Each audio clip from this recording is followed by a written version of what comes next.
tonight's format includes a few announcements, and then we're going to have a 30-minute interview session with our special guest tonight, Nelson Lowry, production designer at LAIKA. Moderated by Mary Luz, who you might know as a meteorologist, reporter, and anchor from KPTV. And then, sorry, that is a typo. My bad. And then we're going to open up for some Q&A from the audience. In past times when we've done Q&A, we've normally brought a microphone around like this, but we were trying to limit some contacts, so we're going to really encourage you all to get those loud speaking voices out to the best of your ability. And we'll work with you. If need be, I will come around with a microphone if we just need to get those questions. All right. So a couple quick announcements before we get started. The cafe will close just after the movie starts, so that'll be after the Q&A, just so you know. It is okay to be eating or drinking in here, but please put your masks back on when you are not actively eating or drinking. Mine keeps falling down. All right. Bathrooms are going to be located at the top of the stairs and to the right. That'll also be the exit at the end of the evening. And then finally, please silence your cell phones. And now I will turn it over to Mary Luz. Let's give her a warm welcome. Hey, thanks you guys. It's so great to see so many of you, not only back from last night, but also all the new faces in the crowd again tonight. So thank you for coming out. We appreciate it for sure. I know OMSI does. It's great to have events like this back in our lives again, isn't it? Yeah. Well, tonight, as you know, you're going to be watching Kubo and the Two Strings. And joining us tonight to talk more about it is production designer from LAIKA, Nelson Lowry. Nelson, thanks for being here. Part of the backstory of Kubo, too, was that it was nominated for 2 Oscars. That was in 2017, not only for Best Animated Feature, but also for Best Visual Effects. And we'll get into some of those details, and of course, as you heard, we'll open it up to your questions coming up in a little while. Nelson, first of all, I want to talk a little bit about just the story itself. Can you tell us just a little bit about kind of give us a little synopsis? Yeah, sure. How's my sound? Can you hear me? No, you're Oh. Yep.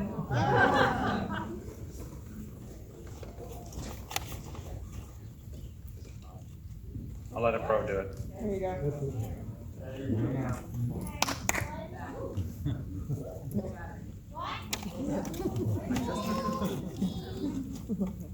Well, can you guys hear me? Yep. Yeah. I'll start off just by, oh, there we go. You're good. All right. So Kubo is about a young boy named Kubo, who is approximately 12 years old, and he lives in feudal Japan back in the day, and he is kind of a very smart, happy-go-lucky kid, but he has some issues. One is he's living with his mom, who's in mental decline. She has dementia, and they live in a cave by the sea. And he also is missing an eye from an unfortunate family accident that I'm not going to spoil. He spends his days going into town, and he animates these little origami characters. There's one of them here. See how tiny it is. And it's kind of interesting because, he's kind of animating little puppets, and we animate little puppets too. So it's a story within a story. And he's basically thrust into a world that he's way over his head, where his mom's sisters and his grandfather are not the kindest family members, as you will see in the film, and they put him through a lot of trials and tribulations because they took something from him when he was younger, and they want to take another thing from him. And so the movie has some dark moments, just letting parents know for the kids, but essentially it's a film about family, about families at their worst with dysfunction, and families at their best with love and compassion and support. And he finds some of that in his 2 accomplices through the film, Monkey, who's a snow monkey, and Beetle, who's a giant talking beetle, of course. So yeah, that's the story. I don't want to say too much more and spoil it, but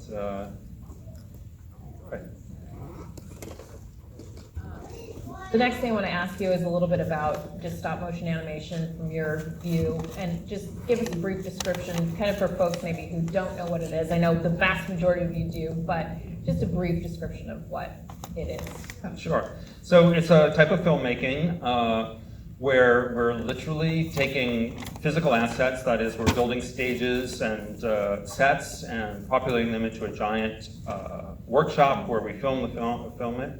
And the characters are these little, very elaborate puppets that have hundreds of moving parts on them.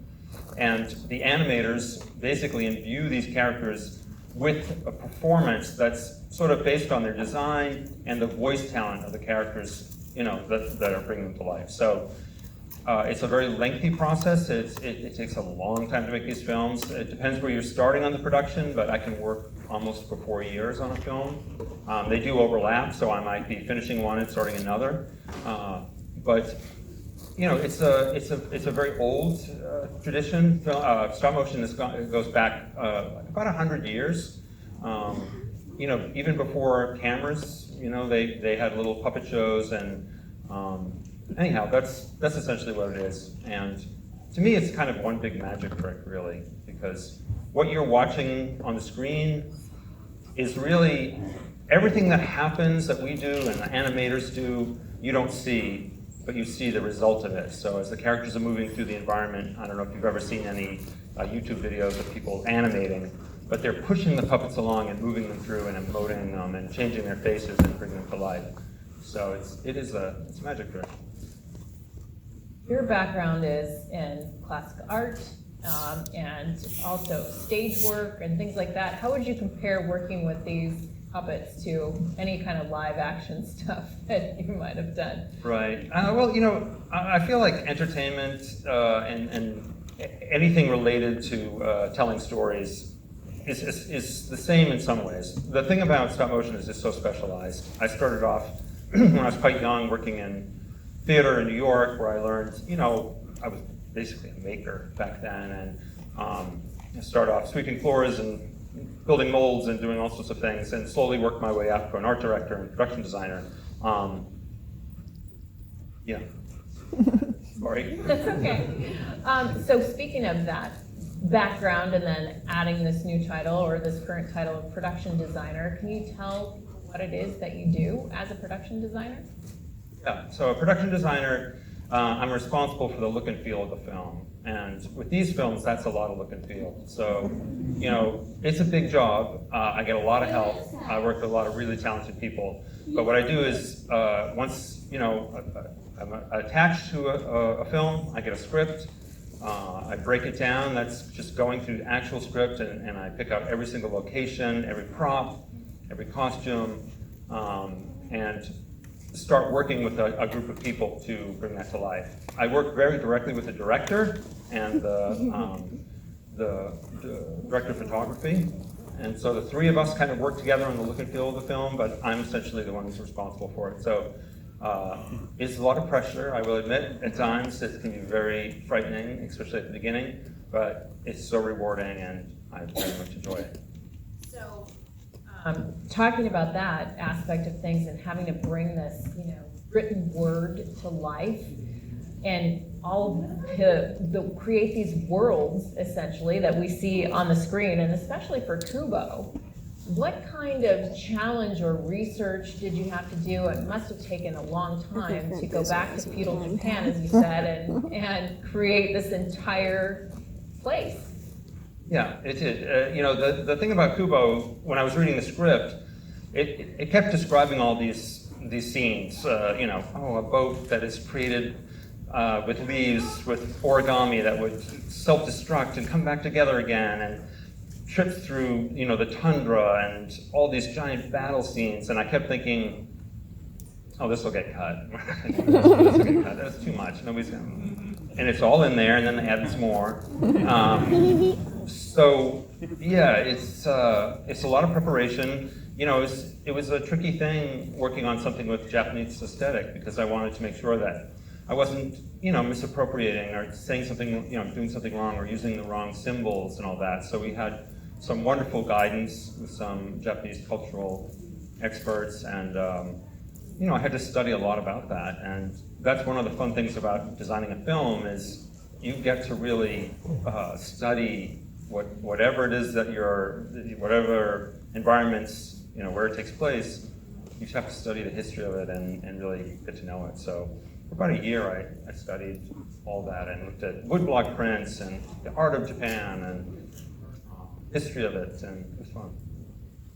So what was the biggest challenge? What was the most difficult thing that came out of all of that work to put on the screen? I'd say the 10 most challenging things.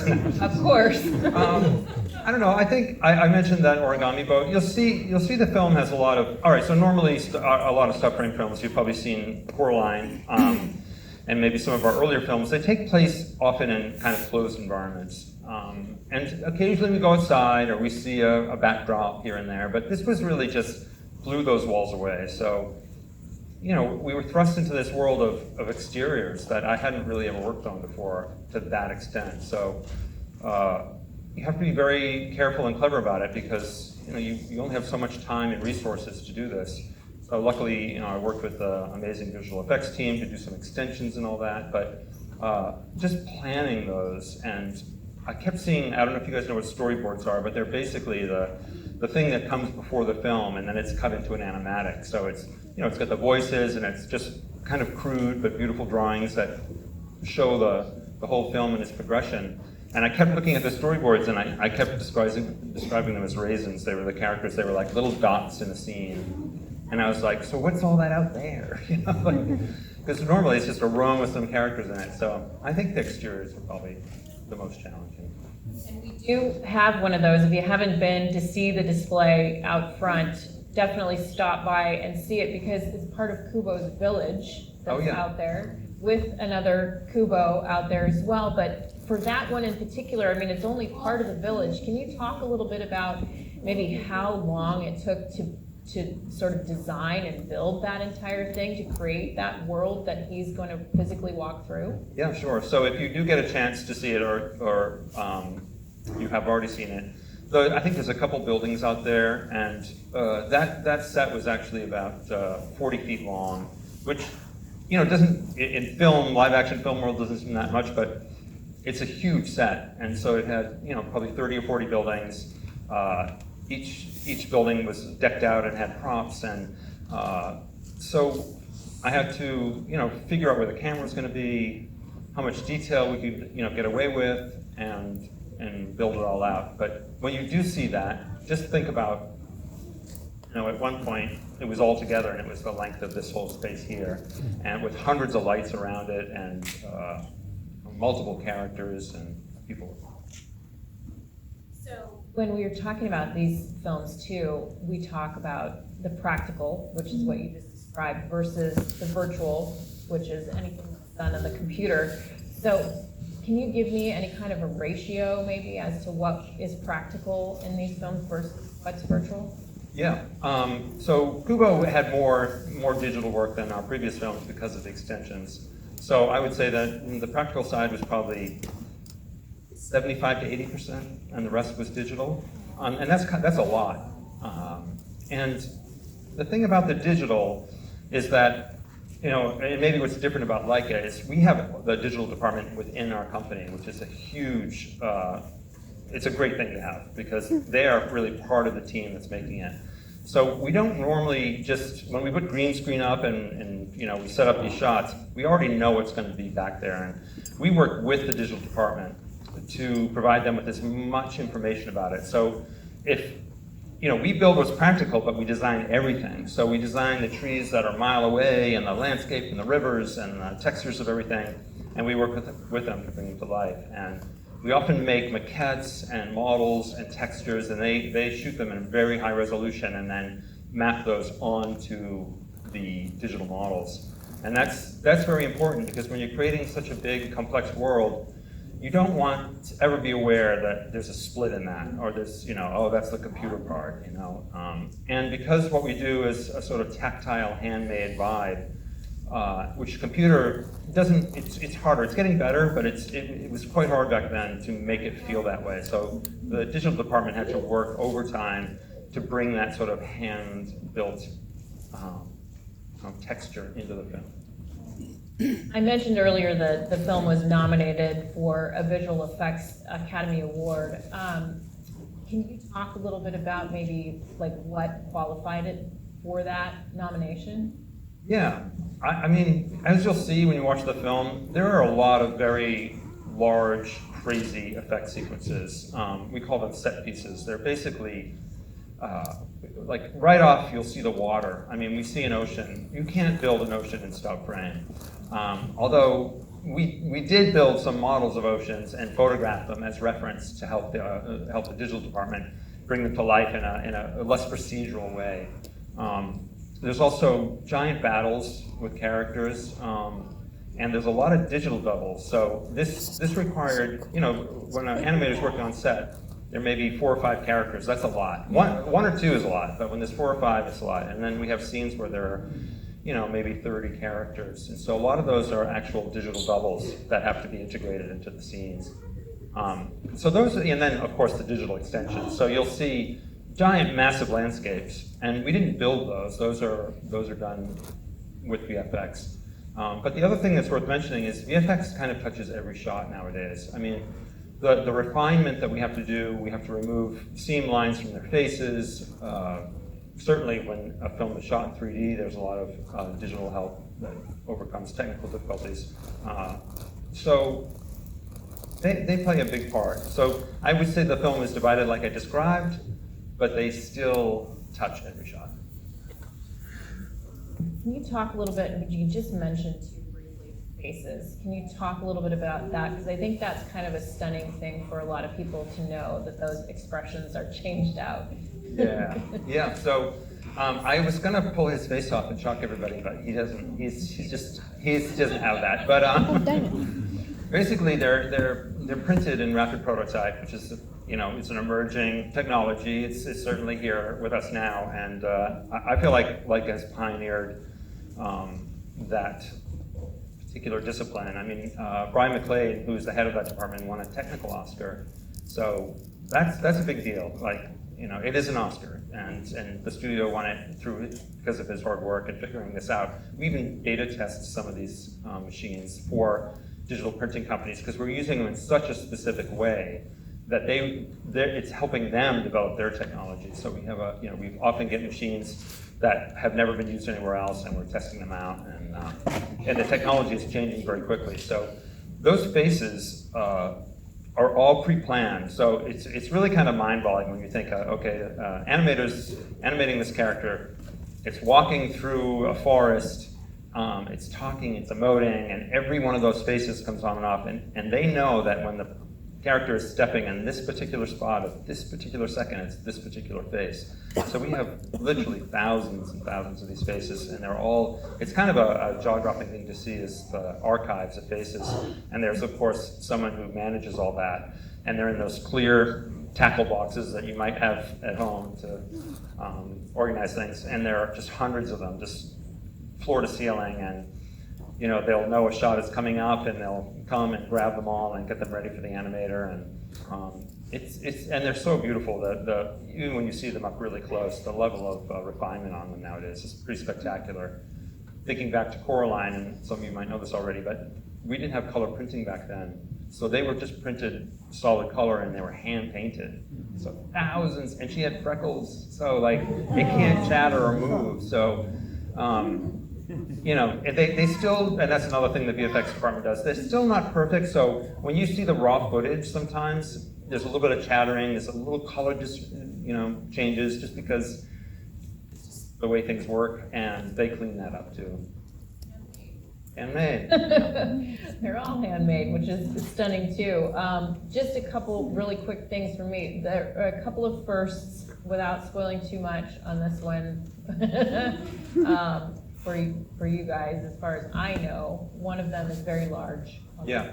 And there's a model of him out there. Yeah, I mean, this film has the smallest stop motion puppet ever made for a feature film, and the largest. And the largest, you'll see, the largest, if anybody saw it at the museum, or the art museum, it was about 18 feet high. And it was animated.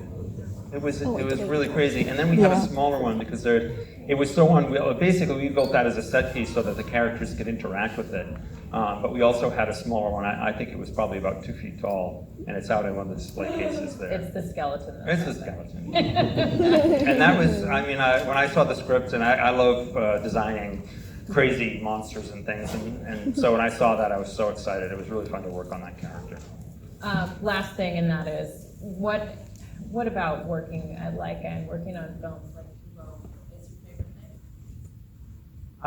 Well, I will say that I work very hard and I work long hours, but I really enjoy my job. I love it. And as soon as I discovered stop motion, I've been building things my whole life. I was thinking on the way over here when I would get new shoes for school. I was more excited about the cardboard box they came in than the shoes, and I would cut them up and make things out of it. So now I get to make a lot of things. And I also get to work, it's not just me, I get to work with these amazing craftspeople who are so specialized and so highly trained and so good, and I love the group. We get, a huge problem that we've never solved. We have no idea how we're going to do it. We get together, we kind of blue sky it, we figure it out, and then we work as a team. And there's something about that relationship with the other people and the creativity and bringing it to life that fortifies me and makes me keep doing it.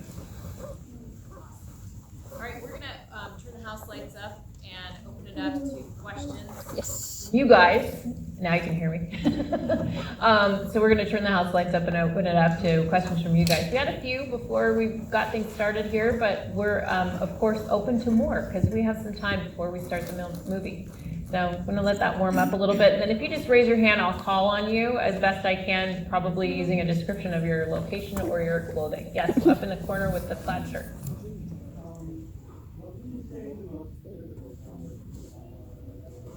Most difficult film while working at LAIKA?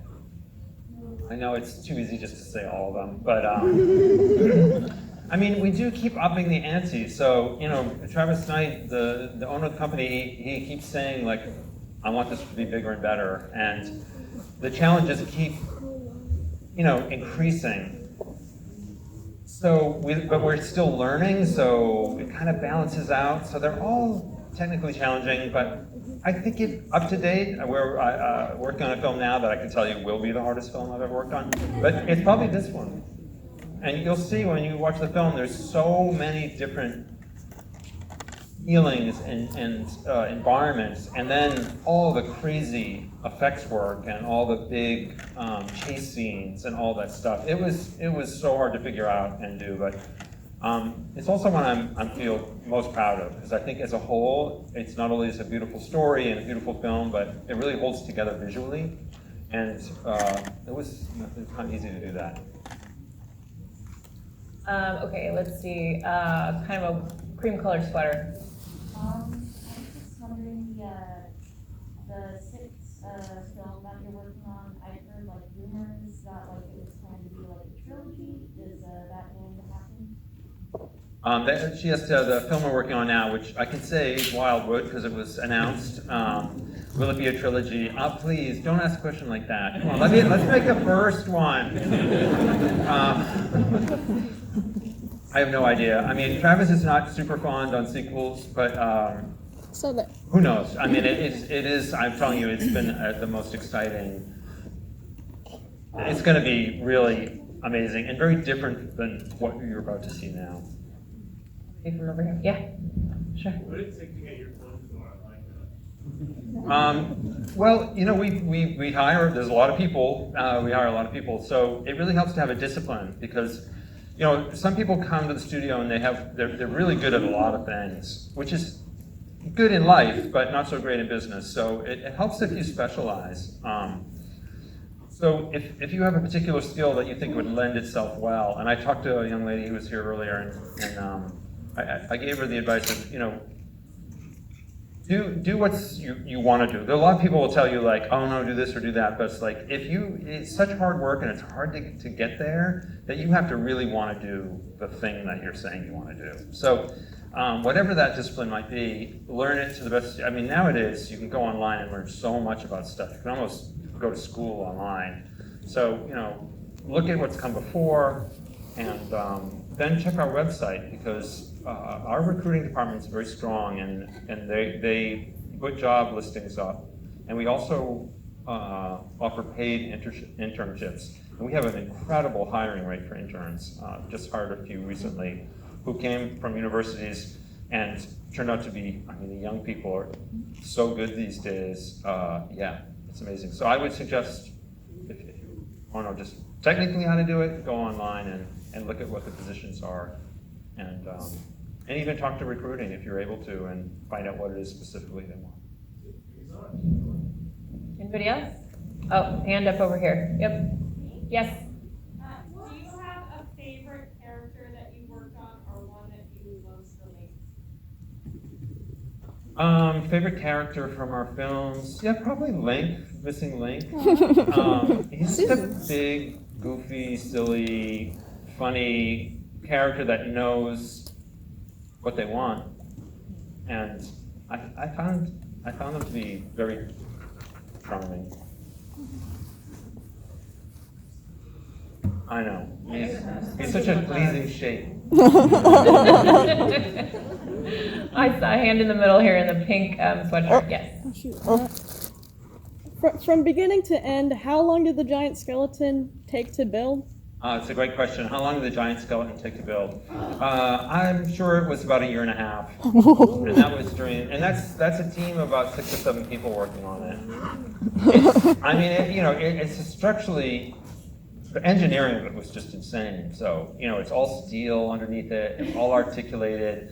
The animator could never have animated it on their own, so it had counterweights. So if the arm was moving up, we had invisible cords going up to giant, heavy sandbags hanging, and it would assist in that.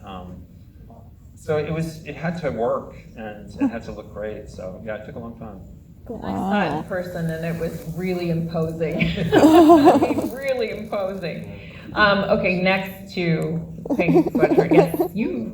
How long did it take to make the entire movie? Well, again, it depends. He asked how long it did take to make the entire movie. It depends when you come in on the film. Some people, if you're in from the beginning to the end, it can be 3 years. For the producers and the writers, it can be 6 years. I mean, they're not only doing that, they're doing other things too. And for most of the crew, I would say it's about 2 years.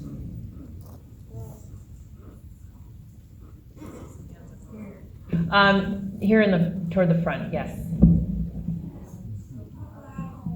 Have you ever considered doing a project or a movie based on Frankenstein at all? I haven't personally, but as I told you earlier, I'm quite a Frankenstein fan. I'll just leave it at that. So I'll interject then. What is it about Frankenstein that appealed to you from the beginning? So obviously from childhood, right? It's pretty personal to me. I saw him as this what people consider to be a monster, and yet he was a delicate, broken soul who had been reanimated and didn't ask to be in the world, and was just trying to find his way, but he didn't have the facilities to do it in a way that was helpful to anybody. So he had a hard go at it. But also just the idea of imbuing life into something, which is, basically what we're doing. I mean, these characters are little Frankensteins in their own way. All of these people behind the scenes just bringing life into this inanimate object. Right here with red sweatpants. How did you come up with the story of Kubo or any of the 5 films? What was your inspiration? Well, the question was, how do we come up with the story of Kubo? I didn't have anything to do with that. So I really work on the look and feel of the film, and the writing comes from usually a great idea and then a team of writers. And most of the stories, I think, come from personal interests of the writer and stories they want to tell. And I know that Travis really liked the family aspect of this film, and he really leaned heavily into that. You see a lot of crazy family dynamics here. But each one of them is a personal story that started with some writer coming up with the idea. Sitting up here. Yep. Aww. Oh, where is Link hiding in Washington State Forest? I don't know. I guess you got to go there and call his name and be very quiet and very patient. But I think a lot of people have been looking for Link for a long time. That's so cute. I see a little hand way up at the top, up there. Yep, way up at the top. Yep. Yep. How do we do the underwater scenes? So you've seen it. Well, they're not underwater. They're on rigs that make them float, and we use a lot of visual effects. So we put elements in front of them. You'll see seaweed swaying. You'll see the backdrop of the water, and the perspective of the cloudiness of the water behind them. And it's all, again, smoke and mirrors, old theater tricks, but with digital technology. Okay, kind of pair tan mask, yes. Do you have a favorite aspect of production design in general? Like, is there a specific thing you like the most about production? The question was, do I have a favorite, what's my favorite thing about production design? And that is when it's done. I mean, I'm not gonna lie, I'm not super brave, and I will admit that I'm always terrified. It's like walking onto the stage for the first time every time you make a film. You're basically opening a script with words on it, and someday you have to have that. And the road to getting there is fraught with, insecurity, time pressure. It's a business, so you have to deliver, and sometimes you lose your way, and it can get quite difficult. And the expectations for these films, they're really high. So, I just look for what I call sort of, tent poles, which is basically I'll get one little thing right, and that's when I need 3, so I'll put that off to the side, and I go to something really different in the film that feels like not connected to that, and I get another one. When I get 3 of those, I start to get a sense of, I know what the film looks like, and I can start interpolating between those and start building the world around it. But it's really challenging. I mean, I do love that challenge, of course, that's why I keep doing it. Very selfish and comment, if you will, but I've been to Japan a lot. I have Japanese relatives, but I can tell you that when I watched this movie, I felt like I was there at some point in Japan. So that's a very nice thing to say. And we did get that. We got that from people, Japanese people who'd seen it or people who'd been to Japan and had that same sentiment. And, of course we worked so hard to make that happen. It was so important. You don't want to go to another culture and misrepresent it. It's especially nowadays, but anytime. Nobody ever wanted to do that. So it's nice of you to say. And I had a lot of help in getting it that way. Okay, right here with the hat. Like I said, the tools that they use in digital animation this is changing so quickly, so it's hard to make a blanket statement about it. But for a while, it was what was often described as procedural. So the computer does a lot of the thinking and a lot of the you set the perimeters, and it doesn't really do hand-made progress. Again, that is changing. But my big thrill is creating an object, putting it on set, lighting it, and shooting it with a camera. There's something you can really feel a connection to it. Like I really, maybe people wouldn't agree, but I think when you watch a stop-frame film, no matter how elaborate it is, at some point you made something in your life, or you played as a kid with toys, and you can kind of imagine what that's like. Computers are so opaque, unless you're extremely well-versed in the technical aspects of it, you couldn't do it. You couldn't do anything like it. It would take you so long to learn, but you could with your iPhone tonight, or your phone, shoot a stop-motion sequence on your kitchen table. I think that's kind of cool. So that's what attracts me about stop-motion. Okay, right here, brown jacket. In movies like Coraline, Paranorman, and Box Trolls, there's like an eerie, sometimes almost unsettling feeling to some of the scenes. Is there anything specific that you would say contributes to that? What was the last part? Is there anything specific that you would say contributes to the eerie? Oh, to the eerie, creepy scenes. Well, when we want to get something like that across in the film, we have a lot of time to work and think about how we can get that across. And, we're all big fans of film, and film traditionally, especially animation, has happy, joy, and also kind of spooky and scary, going back to Pinocchio and early Disney films had really kind of terrifying sequences in them. So we draw from that, the memory of that, growing up and looking at those films, and it's kind of fun to get for us to get our chance to make it creepy. So we use a lot of tricks to make it feel that way. Sound plays a huge part, lighting, of course, even color and texture can add to that. Things that feel kind of icky or scary or unfamiliar. So we exploit those things to make those scenes feel different. Right here in the front with your hat.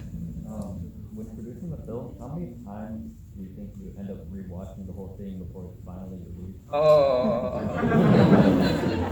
Yes, how many times in the making of the film do we actually watch a sequence? And that is a slightly challenging thing about my job, because I go all the way to the end, to the visual effects and to the final, and I see it a lot. And part of me, I'm so jealous of people who work in departments, and some of them specifically say, oh, I'm not watching weeklies, because I don't want to see, that's like when we review the footage, I want it to be a surprise, but I don't have that. So, I see, 30, 40, 50, 60 times, probably. Also the music and the voices you hear over and over, short little sequences.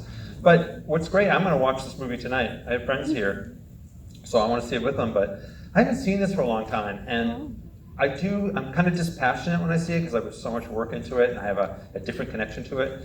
But if enough time passes, I can kind of see it with new eyes. And so I'm excited to watch this tonight and just park my brains outside, not think about the trials and tribulations, and just enjoy the film. Up here, sweatshirt, kind of black mask. Yellow. Oh, can't see it. It's on color's bad. Do you have like a dream storyline or setting that you would love to work on at some point? Thanks for asking. Yeah, I do. She asked if I have a dream story or setting.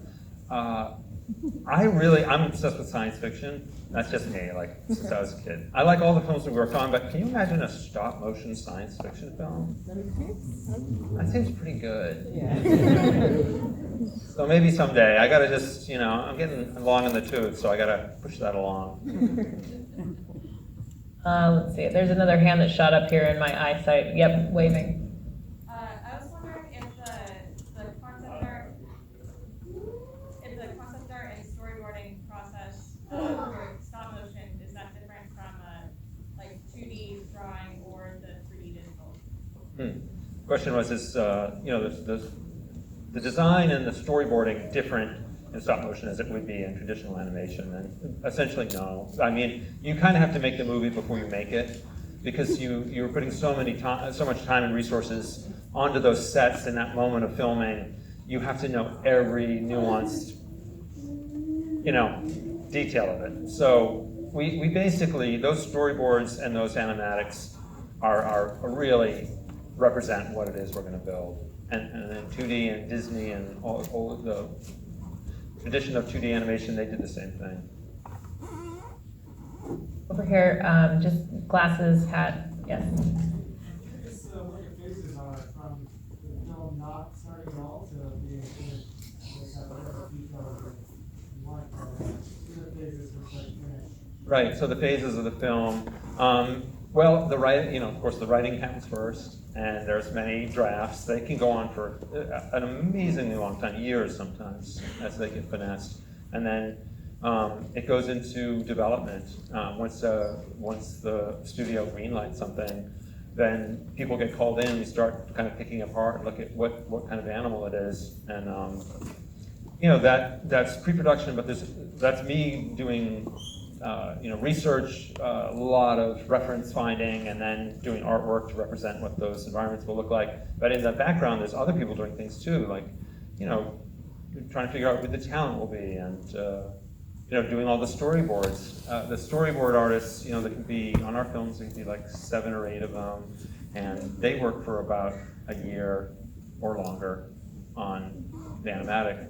And then we start doing, in my particular department, we start doing look dev, and that is starting to actually build stuff before we have finalized designs, because I like to sort of make sure what I'm designing is actually doable and will work on camera. And then once we get the animatic locked and approved, and we have some approved artwork, we start building.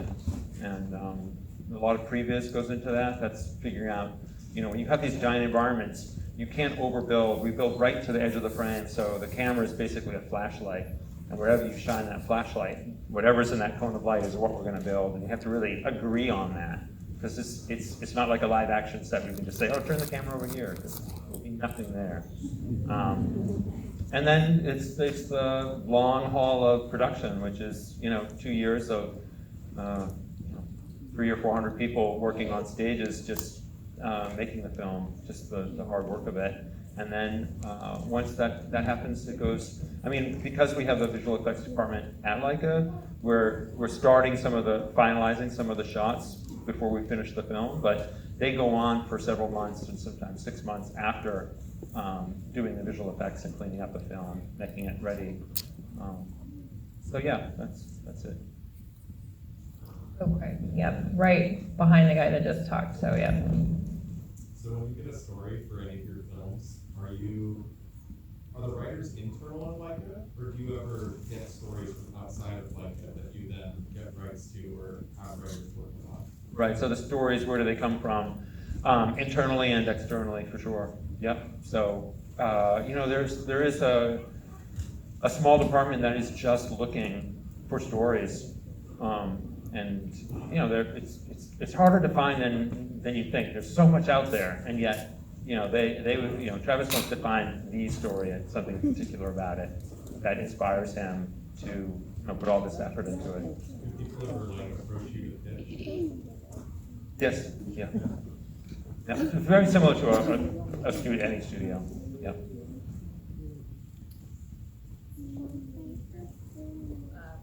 Kind of purple sweater, yep. On a day-to-day, what are some of the things that you do as a production designer? Well, day to day, at the beginning, I mostly, because of COVID, I sat at home, and worked with a group of very talented artists. But the start of it is just doing artwork and working with this group. So I launched them on the look and feel, the reference, usually a sketch or something. Sometimes we use the storyboards, and develop that artwork. And then pretty quickly, I go into working with the heads of departments and the look dev department to start seeing what the viability of those images really are. We still have time for a few more, so go right here. So artists are notoriously perfectionists. Is there a shot in Kubo that you'd like to do over? I wish they were perfectionists. No. Oh boy, what cruel question. I have to say, there are other projects I've worked on that I would have lots to say, but these are pretty highly developed and thought out. And, at least I guess time will tell is a short answer, but I don't cringe. And I know what cringing is like, and so I work doubly hard to make sure I don't have to cringe. Because even things that other people don't cringe at, I will cringe at. And it's a terrible experience, so I work very hard not to do that. Right here, in the front. I guess on the other side of that, was there ever an element, a particular element or shot or set piece that ended up on the cutting room floor at some point? That's a great question. Is there anything that ended up on the cutting room floor? Not really. It's planned down to, I can't overemphasize, down to the nickel. It is, nothing's left out. Even just imagine when they shoot a live action film, the editor will have all this footage and they'll use it, or it'll end up on the cutting room floor, or they'll leave whole sequences out.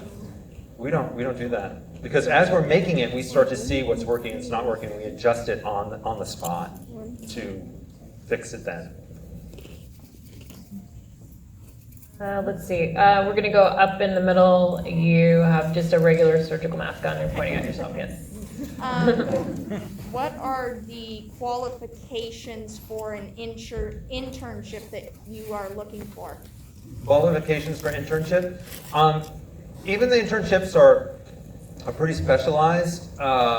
So it's usually some kind of a degree from an art school, or if it's not that, it's an individual. Somebody's passion is clear through the work they're presenting. Because you don't have to get it from school, but it helps. And so what kind of portfolio you need to bring in and present and yeah, with images that relate to the kind of stuff we're doing. So because I look at a lot of portfolios, and I've even traveled around and gone to schools and in Europe and looked at people's work, and I can see that there are super talented people, and I know, in a weird way, I know they could do the job, but if they can't prove it through that process, I can't take the risk of hiring them. So it's tricky.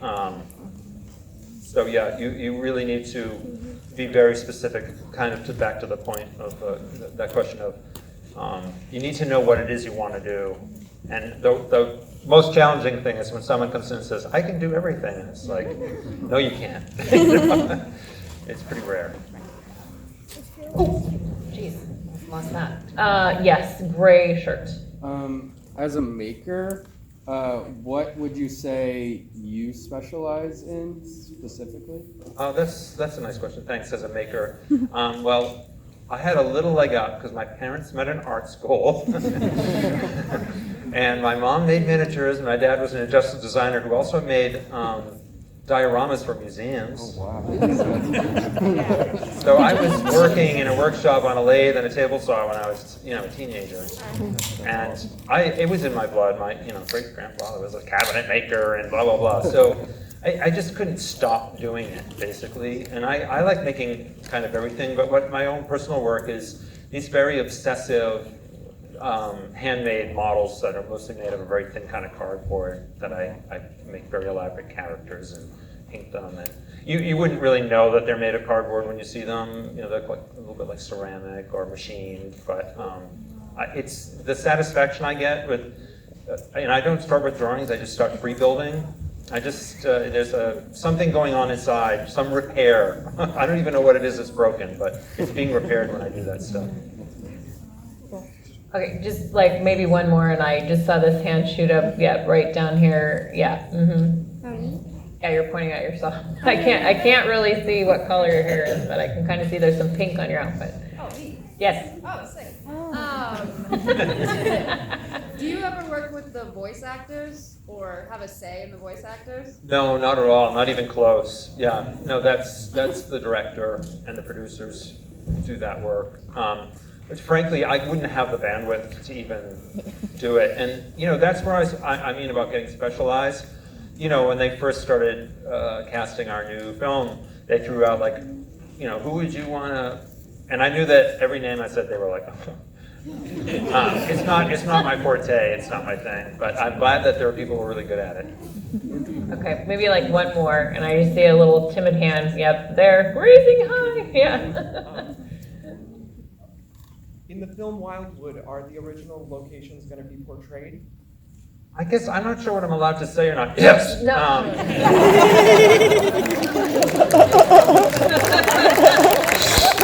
I mean, it's very Portland-centric, which I've had to research a lot of films for things I've done, and now I live right on the edge of Forest Park.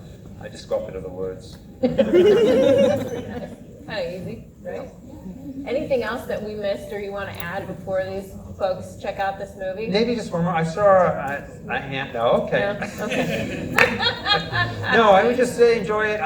Park your brains outside. I like to use that expression because it's just fun to watch, and I really appreciate people's interest in coming to see this stuff. It's a huge passion for me and all the people I work with, and for the studio itself, and to see that it has some lasting power and people actually come out. And also, it's fun watching movies in the theater, but this is a pretty amazing screen. Yeah. I'm excited to stay and watch it because it's just going to look so good.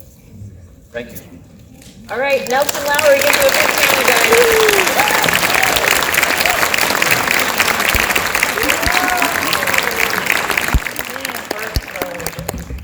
so we're going to do about 4 minutes just to clear our stage.